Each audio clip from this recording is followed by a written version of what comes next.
I would like to close with a few thoughts from Bill Koch, who has some interesting observations. He states that free thinkers and the religious both have an important commonality. They both share a need to try to answer questions that are frequently seen as not answerable, and also not necessary to enjoyment and even peace of mind in life. Free thinkers in general find the rejection of the transcendent or supernatural enhances their love of life and their commitment to making our world and society an improved place. We atheists have resolved many of the important questions and have come to a place of peace of mind with ourselves, our society, and our world. It is time that studies of atheists reflect that fullness of being that we non-believers experience. Thank you for your attention tonight. Thank you. Very good, very good. Thank you. This is very encouraging. It's pretty good, isn't it? Amazing. Even, I knew things were improving, but it's really improved even better than I It's a thought. lot, yeah. And you see, it's not being reported enough, although the media is picking it up a lot more. So I have some questions. These sociologists that you cited, help me understand their role. Do you think that they are advocates in any way, or are they trying to be as objective as we would expect them to be? Who? Any of these sociologists? You mean those that are proponents of your religion? Well, then maybe I need to understand sociology. I thought it was simply the study of, rather than any sort of advocacy or activism. People have agendas just as they do in any field. But are these hidden agendas, or are these clear, open agendas? Or? I would say that a lot of them are pretty open agendas about religion's functionalism. I don't think any of the proponents of religion and its functionalism are hidden. I think that they believe that it is indeed functional. And you'll see again when we do atheist sociologies that there are anthropologists and social evolutionists that believe that religion is like a social glue, as Durkheim said. So I'll be covering that very thoroughly. Those sociologists were trying to promote religion then? Yes, they are. Yes, they are. Now, I think that they sincerely believe that religion is functional. I mean, I don't think that they have any kind of malicious purpose. Yeah, but these were religious people. They're not necessarily. Now, William Sims Bainbridge claims that he's an atheist. In that article where he, is very critical of atheism and cites all these polls, he claims that he is an atheist, but he sees, atheism as rather negative. But you did cite, I think, 4 atheists. Sociologists. Oh yeah, there's a lot more. Really. So were they trying to promote atheism on the other hand? Surely they are, but they are also using good methodology because people like Phil Zuckerman and what have you are respected institutions, and they're publishing. Yeah, they're publishing in international journals and in well-respected journals. So when they publish their results, they also have to publish at the end their methodology. They have to explain it very thoroughly. Absolutely. So I think that we can trust their conclusions. Because the religionists are going to point the finger at all of these studies and say, well, these are biased by men that are trying to promote atheism. Well, they're biased by men that are trying to promote, and women that are trying to promote religion's functionalism. Yeah. So, but in order to defend the studies, you have to be able to defend the methodology. Right. I don't think anybody has criticized them on methodology. I really don't. Because depending on how you ask the question, of course, yeah. If this was towards the end of your lecture, you might get a different result. As you said about unbelievers, that there was, the 4th largest group worldwide was the unbelievers, but there would be nuns. Nuns. Would be classified as none. Yeah, as nuns. Well, inside that group. But even the nun, you said, is unaffiliated. Yeah. Yes. And how do they define unaffiliated? They don't claim atheism. They don't claim anything. They don't claim anything. Usually nuns claim nothing. In other words, if you ask them a series of questions, do you believe? They wouldn't say I'm a nun. No, are you affiliated with an organized religion? I think that's the first question. But they never explicitly asked, are you a Christian? Oh, I don't think that most of them are Christian, but there is confusion when they ask, especially in this country, that some of them that call themselves atheists say that they believe in God. and others who call themselves, like agnostics don't believe in God at all.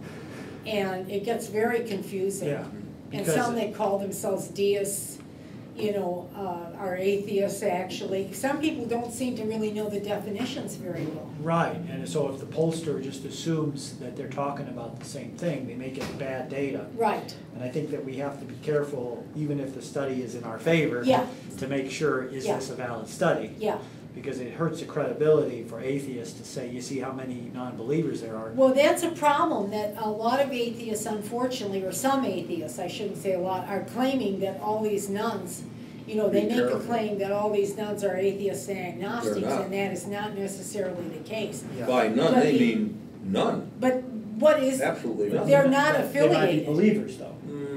Some of them are, but most Spiritualists of them, could yeah, be. but most of them are not. They're not affiliated Most with of an them are not. organized religion, that you can Anything. be But sure. they still may say, well, I think that there's a creator, I think there's Yeah, God. they could, yes, they can, Well, yes, they of course, can. yeah, good. Say, well, among the 16 to 19%. Yeah, or they could say there's a spiritual force of some kind, or an Or there's a energy. magnetism. Yeah, or something, yeah, Plasma, or yeah, something.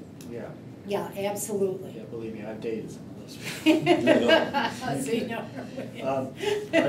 Are any of the studies tracking the lifetime behavior so that these young atheists, are they going back maybe 5 to 10 years later and saying, are you still an atheist, or are you still a non-believer? I think that the studies are too new, They're too new for yeah, them. yeah. Because this is the other accusation is, oh, they're saying they're unaffiliated, but that's just because they're not married. No, They're unaffiliated because they're too young, or they're in their rebellious stage no, of they don't college. ask just young people.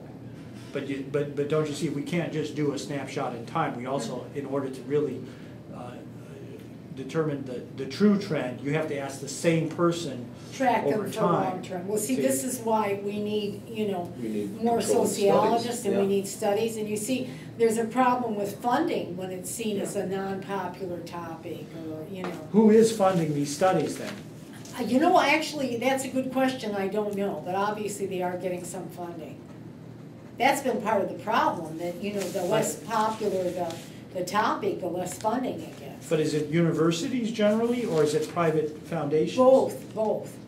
But you can see that now we have the ERIS study and the general, But who funds the ERIS study? I'm not sure about that. Was that a government study? Jim, do you remember? I think so, I think it could have been. I think it was, and I think that the general, The US government? maybe it wasn't though. I would find that out. I think that's important. Okay, all right, we shall, yeah. Um, They're all considered though reputable studies, if that's That your nobody problem. is widely disputing the studies? No, or- nobody, huh? Mhm.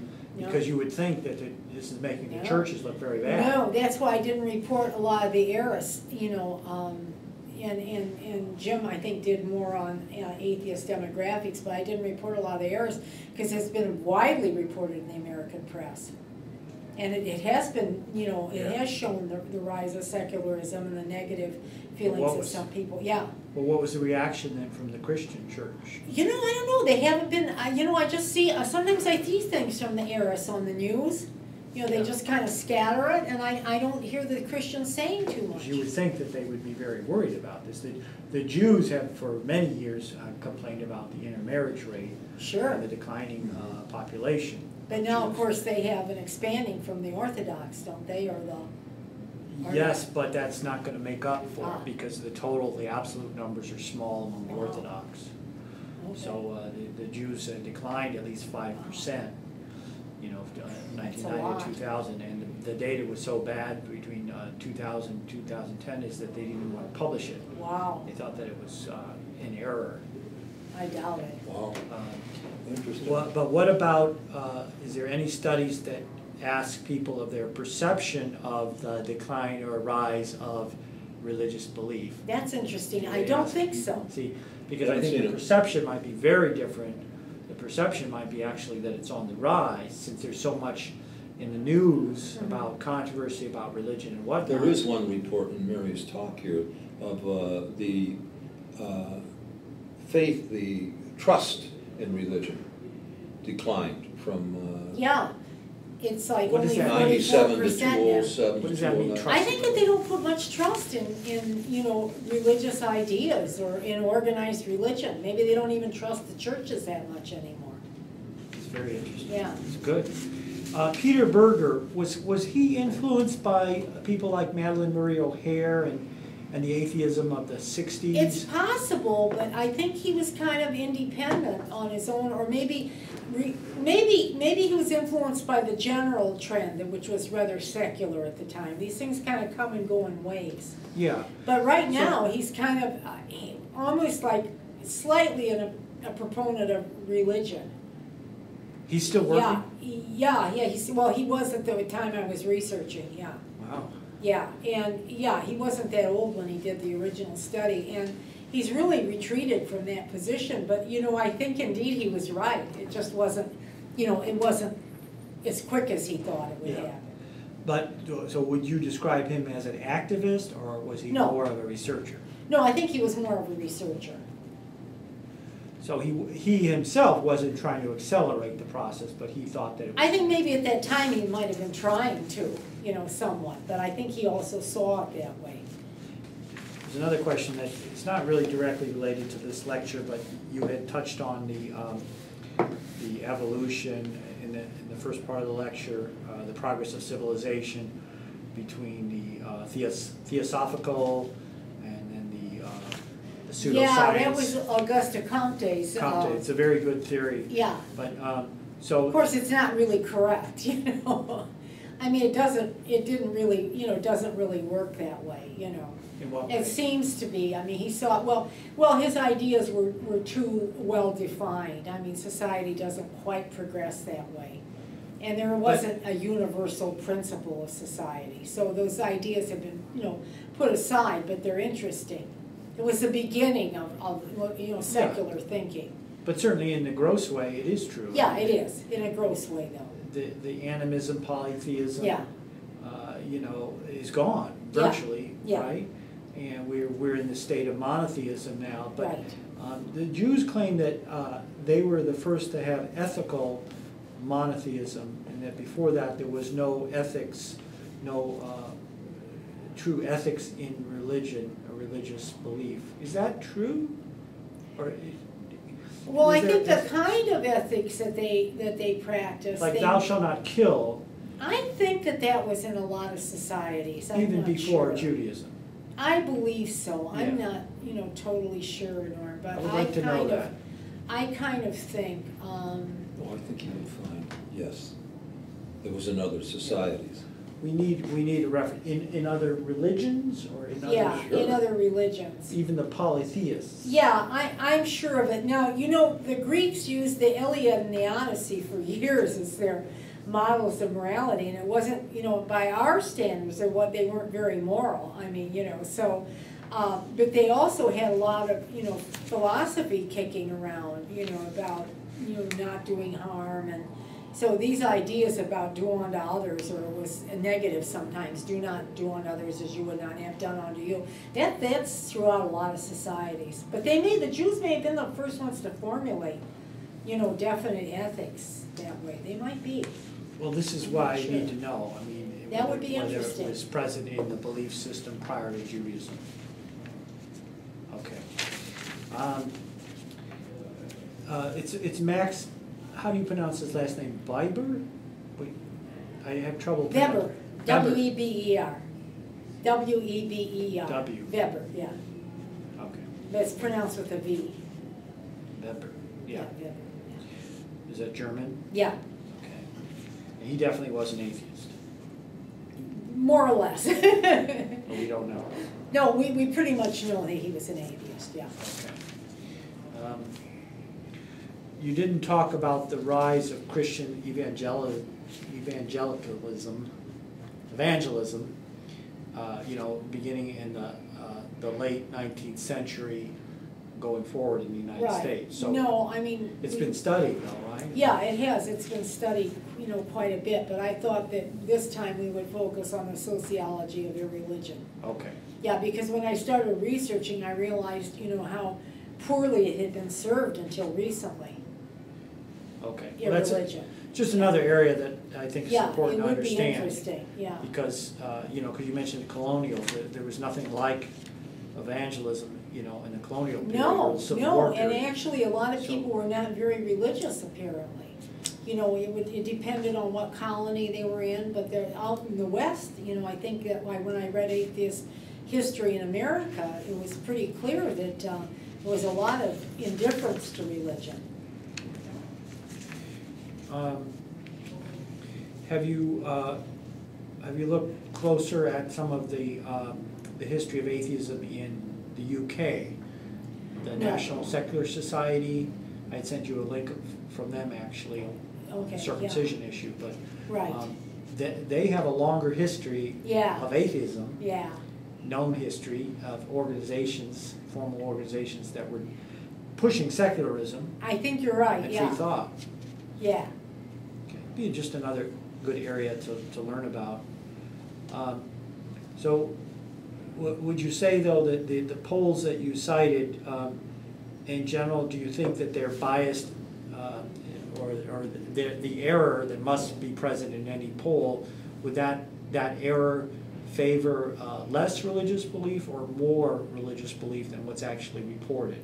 I think it would favor, what do you mean, that's actually reported? So, there's a measure, there's a result, and, depending on how you ask the question, who you ask, and, what people want to tell you, you're going to get either a higher or lower measured result than the true, actual, objective result that would be the truth of the matter, whatever that truth is. Oh, wow. So I'm trying to understand, are we over-reporting or are we under-reporting religious belief?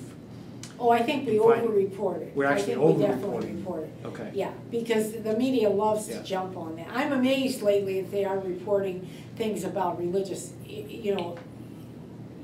unbelief or, Yeah. or irreligion. I'm quite amazed. Okay, because, and that's because the people who design these studies might want to have, show more religious belief than less? Yes, definitely.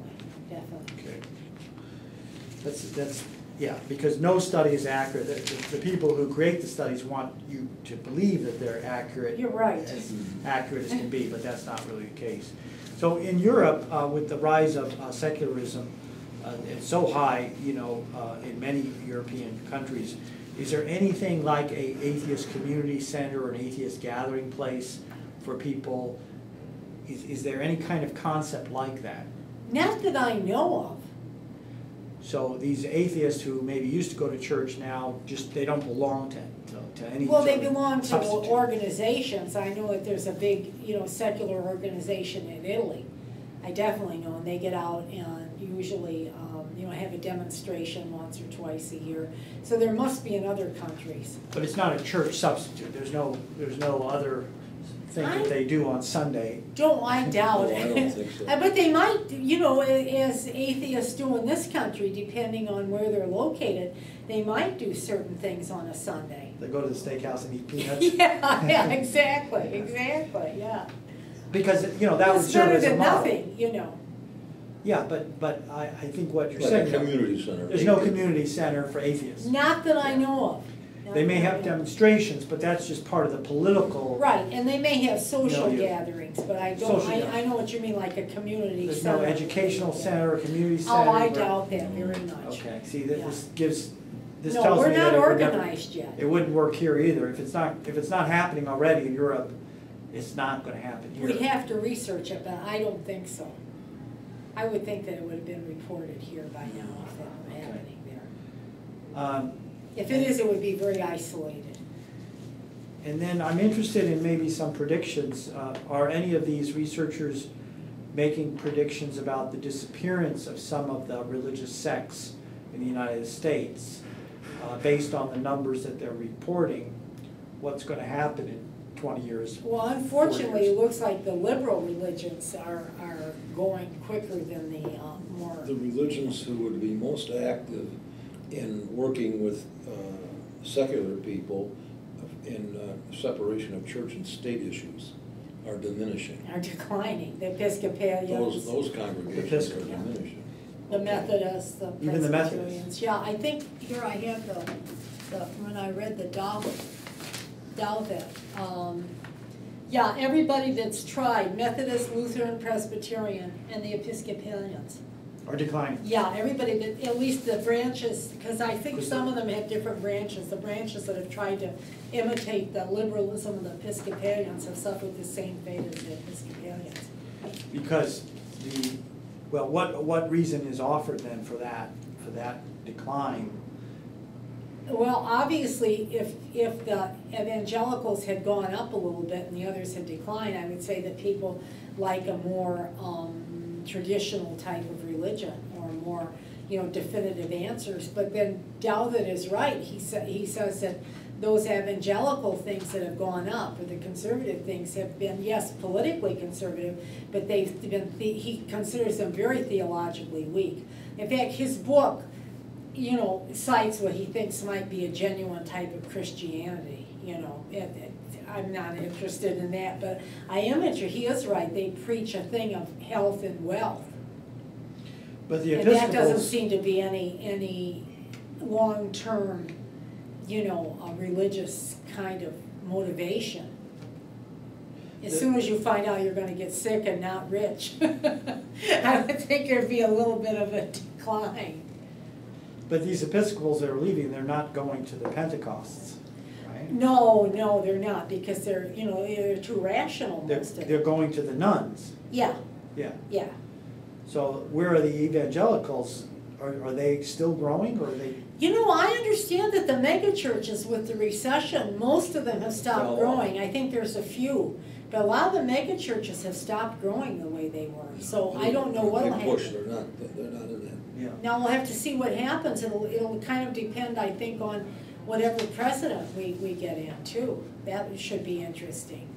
And then what about the backlash? What are these churches doing, both the conservative and the liberal ones, to try to keep the people in? Well, they're not, obviously. People just keep leaving the liberal ones, and I imagine the evangelicals have declined a little bit, but not as badly as the more liberal religions. Are they liberalizing further, or are they trying to introduce campaigns to keep young people, or what? The evangelicals, you mean? Or all of these groups. I mean, you well, I think that they do, but I don't think that it's very effective. Okay. In fact, I can remember reading, authors that I was interested in years ago, and some of them were Episcopalian, and basically they went to church, they were saying, for the, social cohesion. They had very little faith, even then. Is it true that the Christian Scientists, for example, are going to go extinct in 100 years? Now that I don't know, but There's been some predictions because of the radical decline of the Christian Scientists. I wouldn't be surprised at all. These sects come and go, but the Jehovah's seem to be growing. Because, another lecture just on the religious demographics would also be very telling. That would be interesting, yeah. Where it's trending, with whom, and why, would be very informative. Okay, now I have some comments. Is it any coincidence, you think, that the secularists of the 60s were also, working in the period of the sexual revolution and the political upheavals, the Vietnam War, at the same time? There was a loosening, not just of religious thought, but all thought. All of our dogma was loosening. So I think that everything was at the right place at the right time. There was this perfect storm of questioning. Yeah. Question authority. Yeah. Yeah, definitely. And then what about the studies of the New Agers, of the people who are the neo-pagans, the Wiccans, there's all kinds of funny-duddy religionists, the pantheists. Well, you can see that Steve Bruce in England, and he's a pretty formidable researcher, and he's a proponent of secularism. He thinks that they're very low salience. He doesn't see that they can. Little significance. They're not relevant. Yeah, Okay. all in the long run, he doesn't seem to think. Is that interesting? Yeah, because I run into them. I know, and it's scary sometimes. I feel the same way, like, you know, among the educated now, a lot of people are moving in that direction, and you wonder, you know, like, how far does this go? But apparently, a lot of people think it's not going to go very far. And then, do you see a rise in or I'm thinking of the Olympics, and this is more of a comment, I think, than a question. If you think about the Olympics as a civic religious ritual where you have this opening ceremony with this torch, and the runners dressed in this garb, this uniform, you know, passing very ceremoniously, you know, passing the torch, running it around the world, rising up the steps and lighting the Olympic flame and letting the Olympic flame burn. You have this neo-religion of sports, in this case the Olympics. Yes. See? But and people in these big arenas too and things. Yeah, you know, it's like Rome. Yeah, it is. It is. Luckily, we're not, you know, feeding anybody to lions, and hopefully nobody's fighting to the death. But you know, as in Rome. So I see this as competition towards religion, without having the metaphysics or you know, the supernatural. Nobody would call this Olympic flame any kind of supernatural effect. Whereas actually, when the Olympics began in Greece, they did have a religious, you know, significance also, as well as it was. Remember a lot of the pre-Christian societies, the religion and the state were kind of intermingled, and so almost anything like that would be under the weak aegis of some god or what have you, or the local gods, or what have you. But you know, the whole point was really to show your athleticism and to show the best. The Greeks were very competitive in that direction.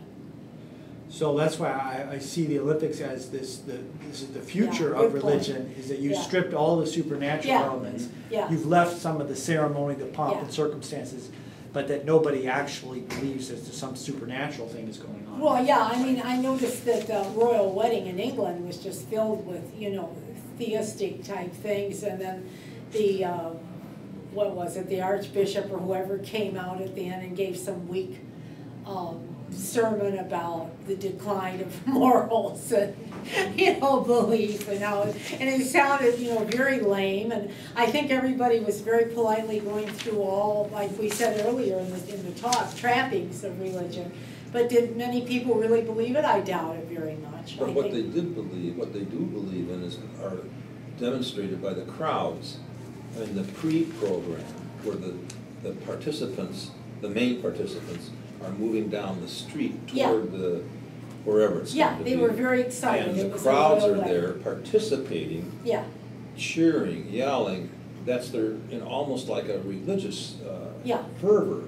And the post activities, and the crowd is participating. Well, sports is the same way, like Norm said, and not just the Olympics, but any look over, just our neighbor over here in Ann Arbor, the University of Michigan, they can now pack 110,000, 120,000 people in there, and they do. And there's, I hate to say it, it's like a church service, but it's 2.5 hours of togetherness. Cheering, yelling, screaming, rising all together. You know. How about the rock concerts? And then, of course, I wanted to get to that when you're at a rock concert, it's like the ones that really catch on. They have fire. We come to something about the rituals. Everybody expects to see the flames on the stage and so forth. And also, we've noticed this, that the mouthing of the words, actually singing along with the band, they do sing in public.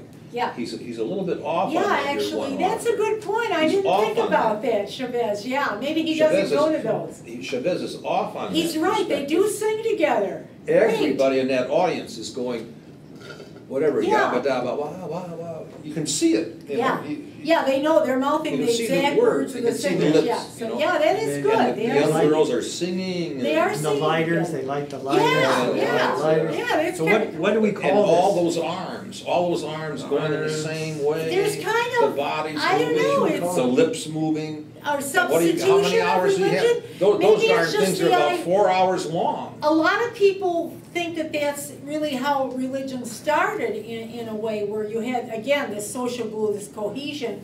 And, you know, they talk, Dennett has like picked up a lot of the old, you know, some of the research and he's you know, reported it in his book. And, you know, he's talking about the dancing and the singing together and how that created, and it was around a religious thing, but I don't know why it couldn't be around anything else, Well, like it a is. rock thing or, you We know, can see sports it. figures. Look how And another important thing they are. also, the preparation for it. Yeah, And the investment in it. yeah, You have to make a personal investment of your time yeah, and your idea, your thinking, and your money. yeah. Because those rock concerts, 60, 100. Yeah. You know. I can't imagine going out there, you know, I mean, I didn't like it when I was young. I mean, I thought it was like kind of boring, but obviously it really appeals to people in a way that, you know. I think that's neglected. And when I I think you're right, because when I have been at those. Neglected. Yeah, you're right, because when I have been at those, unfortunately, I've been struck by the fervor of the people, and you don't really get that a lot of times in the traditional religions. Yeah. And the burning. Oh, the Burning Man. Burning Man is another, so Yeah. I urge you to coin a new word or phrase for this, Mary, and actually try to publish around this. Oh my gosh. I don't know, I didn't civic think religion about it. or whatever you want to call it, but it's a new form of worship without Yeah, supernatural. great, Norm. That is Post- smart. Post-religious. A category, Yeah. and you could really jam it. Football, Yeah. basketball. Well, football, I want to omit because it's become so Christian religiosity. I mean, it's like almost disgusting. But you know what? People are saying now that religion is going to, football is going to disappear in about 20, 30 years. It's becoming, you know, ungainly, too expensive, blah, blah, blah. Dangerous. So, yeah, dangerous. That's another thing. Well, the danger. soccer's picking up. Yeah. Yeah. So I don't know, people are also Yeah. saying that soccer and those other sports are gonna decline now in favor of the, you know, less dangerous sports. So I don't know, but they're saying football is gonna be one of the first to go, we'll see. I find it personally really disgusting now when the way they pray and the way the people in the stands are very religious. But isn't that a corruptive influence on religion itself, since now you're Yeah. relegated Well, to it's whether you taking win away or lose from at a football game? Yeah, yeah. It's robbing It's robbing. the churches. But it serves us, doesn't it? It's diminishing the true importance of religion. I hope so. But it doesn't change, I hope it's so. changing the focus, not the idea that the location is shifting from the inside of a church to the inside of a stadium. Yeah. And you're worshiping the players. It's the concept of worshiping something outside of yourself. Outside of the game too, because they are worshiping God. I mean, they're asking God, both teams are asking for God's blessing to win, you know. They're carrying it to a real extreme in football. You know, when I was in high school, for a while I was in the Catholic girls' school, but we also used to go to games. And the Catholic players, you know, before they had an important shot to make, you know, in like basketball, they would always cross themselves, you know, and then nobody expected anything, you know, sometimes it would bounce off, sometimes it would get in. But, you know, in football now it's become like really far out. So something to think about for describing. Yes, it that, is. I think. And again, my suggestion is that it's, even though what you're saying, it's Christianity, that's surface. Yeah. That's surface. Very I think there's something underneath Yeah. that you can link everything that's public Yeah. gatherings, and you can work as a category and explore it and examine it. That there is something underneath all of these things that's common to what we think of as religion, or thought of as religion. Because people are not giving up the idea of this transcendental type of thing. Okay. I think that's what's going on. Yeah, but when They're you're not giving it up. worshiping a sports thing, you know that he's a mortal person. It's not a Mary, have trans. you ever heard of Hall of Fame? Yeah, but I mean that That's perpetual. they're not like outside of nature in a sense as a god would be. Mhm. You know, they still get ill, they're killed, you know, they're subject to natural rules. So you don't Yeah. have really that transcendental sense, Yeah, you know. it's A not a new god is religion. usually not tied to Mhm. very Mhm. many natural processes. Mhm. Even the old gods, you know, the old pagan gods, they were outside of nature in Well, some maybe way. we're looking at some new gods. Yeah, natural gods. Well, that would be very interesting. I'm not disputing it. I'm just saying that there is a difference, though. Oh, yes, there is. Another phenomenon that I don't think that you mentioned explicitly is that this growing gap between the religious leadership and the masses. I'm thinking of the Catholic Church Oh, what a good complaining example about that is. the coverage of contraceptives, is that if their own people, the Catholics that are working for the organizations are buying contraceptives, there's a larger and larger gap then with these religious leaders, the Catholic leaders of these organizations. Yeah, they're out of who are touch. employing supposedly Catholics, right? Yeah, That they're out of touch, and the Yeah. gap between who's at the pulpit and who's in the congregation is growing terribly. quite a bit. I mean, so. it's been noticed for years before the press started, you know, reporting it. I mean, people used to joke among themselves that the Catholic families, a lot of them weren't as big as they used to be. I mean, why were the Catholics stopping with like, you know, 3 or 4 kids in a family? You know, it was all rhythm. It was all the rhythm system, you know, but everybody knew that they were probably actually, many of them were practicing actual birth control and not just rhythm section. That would be a good study to find out now, what is the attitude, the acceptance of, the respect for the group of bishops on the part of the general Roman Catholic. Oh, they've done membership. studies. American Catholics just, they're much more independent.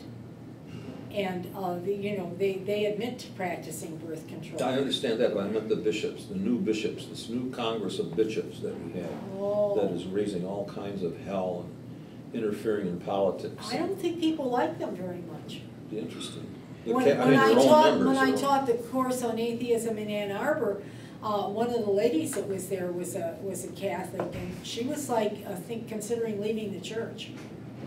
She was very interested in our class. It didn't convince her, of course, to be an atheist. Well, maybe you will. You know, maybe wouldn't it be Maybe. funny? Because she certainly listened very intently, and she and I got along pretty well. At first, when I first started lecturing, you know, she was looking at me so intently. I was thinking, oh, I have a Christian, which was true, but you know, It turns out. yeah, she was actually listening intently because she was trying to figure out some things for herself, and she personally said that she really, really hated the way the church treated women, the way they were treating the nuns recently and what have you. That She was right on top of the nun feeling scandal. more and more disaffected. I mean, really disaffected. And this is a woman whose life was built around her religion.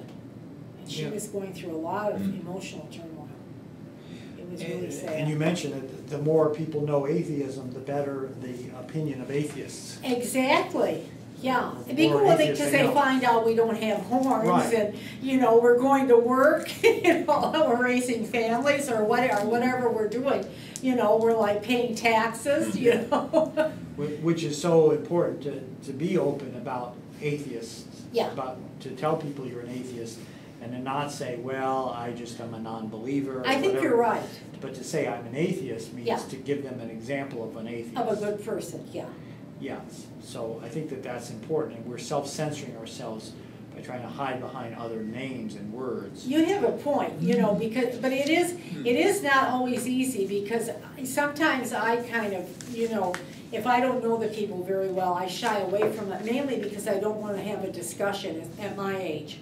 I used to enjoy those arguments, and now I don't very much, so I will admit that sometimes I'm a little softer than I need to be, you know, just from the point of like, I don't want to start the whole issue and hear these like silly arguments.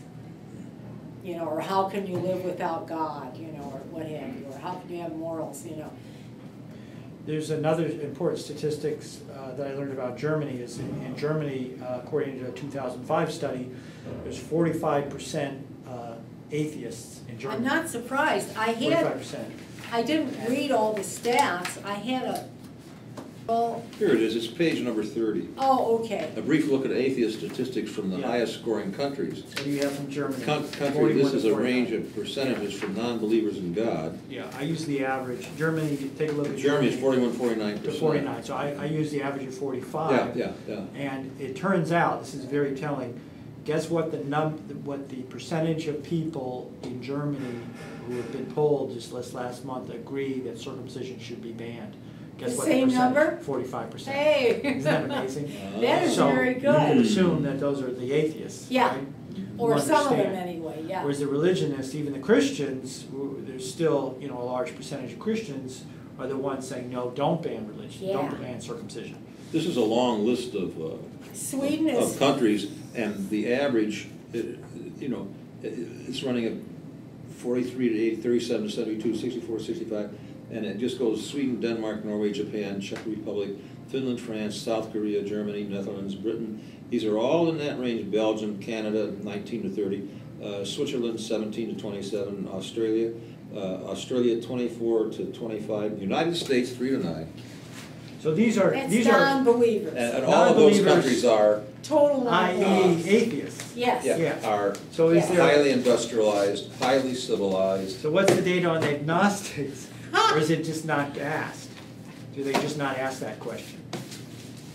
I'm not sure. This is what we have for Yeah. non-believers in God. So Yeah. it's very different. Well, I suspect that nobody talks about agnosticism over there. You're either an atheist or you're a believer. You're not. There's an probably atheist. some agnostics, don't you think?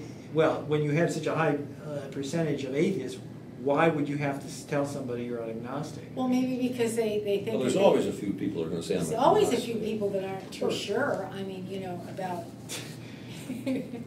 Well, you know, I just, you know, and this is not any methodological thing, but I notice when I'm reading novels, sometimes the question comes up, I notice that in the conversations, if religion comes up or something, a character will say, I'm not a believer, in like, say, England or something. So I think that's, you know, the code for I'm an atheist. Yeah, and I've said that myself. Yeah, I do too, yeah, I'm not a believer, yeah.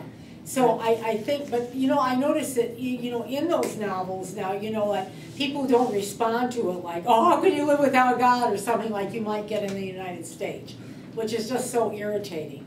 I mean, people just find that's great, I mean, they just go on and talk about something else. Do you think that World War II had a big impact on that?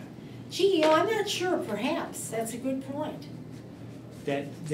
That's when God was dead, really, for the people after World War II. That's quite possible, the horrors of you Because know, the Holocaust. Having gone through all of that. Yeah, even maybe World War I, the way like people were like, the way the opposing armies and the poor, you know, Yeah, you know, strategies of the leaders. this was pointed Yeah, out. it was just kind of like, just, you know, more people were dying of dysentery in the field than of wounds and what have you. You know, I mean, it was just slaughter of all sides, you know, senselessly.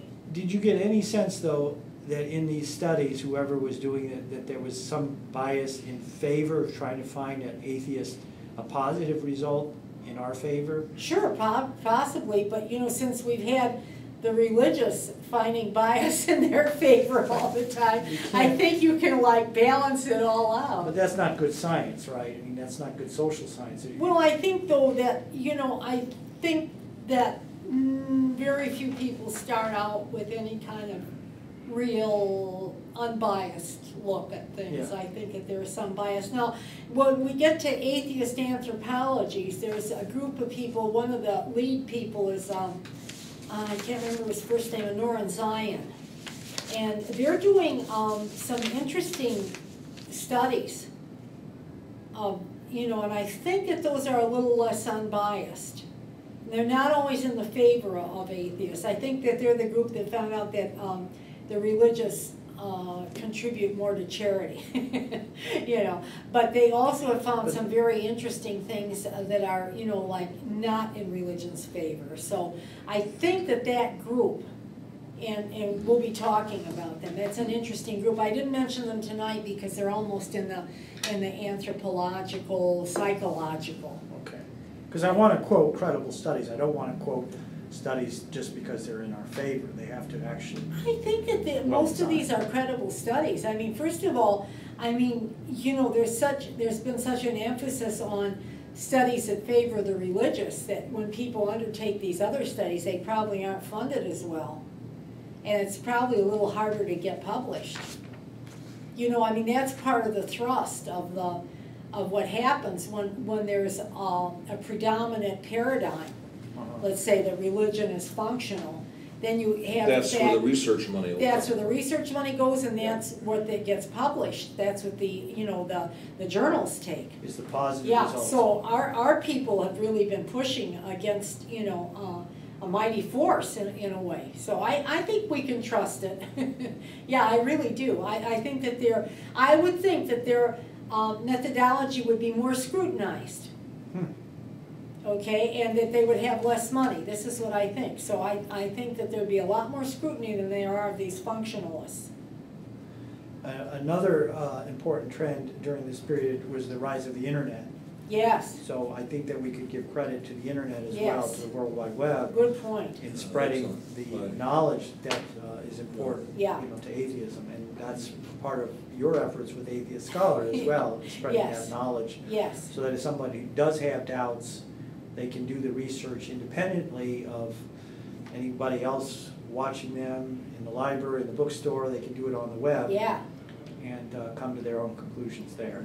I think Dave Silverman said that, the current head of American Atheists, that he thought that that was part of the reason that irreligion, you know, was growing, and because people aren't, you know, if you're in a small town and there's not, you know, how many atheists do you know? I mean, there might be others there, but they're not coming out. You know, and all of a sudden you're on the web and there's like, you know, thousands and thousands, gazillions of sites and atheists and people the talking. The sites alone yeah. are just phenomenal. Yeah, it's incredible. I think you're absolutely right. There's a huge explosion. The small towns, you're identified by what church you go to. Yes. And Deborah certainly experienced that because her family didn't belong to any church. That's what you said. Yeah. Catherine Postma also experienced that, where your identity is so tied up to, well, what church do you go to? That's how you meet somebody in the dining, you know, coffee shop and say, well, what church do you go to? Oh, I go to this church. And I go to that church. Oh, do you know this person? Do you know that person? So it becomes this network of community that without that you're a nobody. I don't remember that being that important. I guess if people would ask you, and I guess I would say we're Greek Orthodox, and then it would be dropped. Because that was a minority? I wouldn't or say that was... no. I don't know, but I don't remember it being that you know, no, important. because you're identified. Maybe that's it. You're I was identified. identified. Yeah. And they weren't Greek Orthodox. Oh no, they were like, So, you know, I grew up in a small town that was Methodist, basically. But if you ever ran into another Greek Orthodox person, you'd be in trouble, right? No, not really, because even though, well, yeah, but you see, there was no Greek Orthodox church in that town. Yeah. But my parents did go. Well, my dad didn't go because he was an atheist, but my mother would go very seldom. But we would, you know, I would go with my cousins or what have you. So I would make an appearance sometimes at the Greek Orthodox Church in Toledo, sometimes at the Greek Orthodox Church in Ann Arbor. But, you know, I identified as that when I, you know, talked to kids, but it was always dropped. So I guess maybe if you said we didn't have any. Yeah, because you had a church. If you had said none, they said, well, what's wrong with you? I guess. I never thought about it. Now, Dimitri, I guess, always said he was Unitarian. So you see, he had an answer too. So there's a lot of pressure that I have heard of that people have to have an answer. They have to be able to say, I belong or I go to this church. I think you're right. I think people like to classify you. Classify. They get uncomfortable. Well, it's the old bit of, where do you live? Yeah. What part of town do you live What in? neighbor, what street? What's your family name? What street do you live on? Yeah. Maybe it's just an identification thing, though, rather than a, you know. But this is what keeps people in the fold of the religion as opposed to outside the fold, so that when they're asked, Sure. you know, They don't have the what is your pressure. affiliation? Oh, yes, we're affiliated, we're so-and-so. It's also good business too, if you're in insurance or It's good business, you can meet dentistry or clients, anything, yeah. you know, This means you're an absolutely. honest person, oh. The network Yeah. is strong. And I Yeah. think what you're saying reinforces what you said earlier, that the importance of the web is very obvious in terms of atheism in a small town. Because it's the only link that Yeah. you have. Yeah, and now, you know, Facebook has linked people in ways that I never imagined. You know, when they Yeah. create these spontaneous groups that Yeah, come to being, and yeah, you could be any religion or none at all. yeah. But this is very interesting. You know, I'd like to get more quick facts that I can quote, you know, that I can repeat, like some of those stats I that think you these are had. pretty good. If we can memorize these and so quickly Yes, repeat it's them very in important. conversation. Yeah, It's very important to help people understand that while they may perceive that there's actually a rise in religion because it's being discussed in the public, that's the trouble. there's actually a decline in religion. Yeah. But that there's an enormous gap between the religious leaders and the politicians and what people are actually doing. It's very interesting, Thank you isn't for it? bringing that A up. lot of That's really hypocrisy. important. It's just like people think that teen pregnancy is actually going up. Yeah, it's because going more people- down. But it's actually going down. Yeah, the media likes to focus on, It's yeah. not going Yeah, down, it's so. going down. And crime, I think, has gone down. They're finding that some of these police forces have been, like, fudging a little bit. Exaggerating? Not, Yeah, well- not reporting. Not reporting, or like, Oh, so it might be in New going up. York, if there's several break-ins in an apartment building, they've been like lumping them all together. One break-in. One break-in. At that address. There's been like 6 or 7, you know. So, yeah, there's been under-reporting. I don't know if it's how many cities or what, but I think crime in general has gone down a little bit, at least a little bit. So, you know, Okay. and certainly religion is on the decline right now.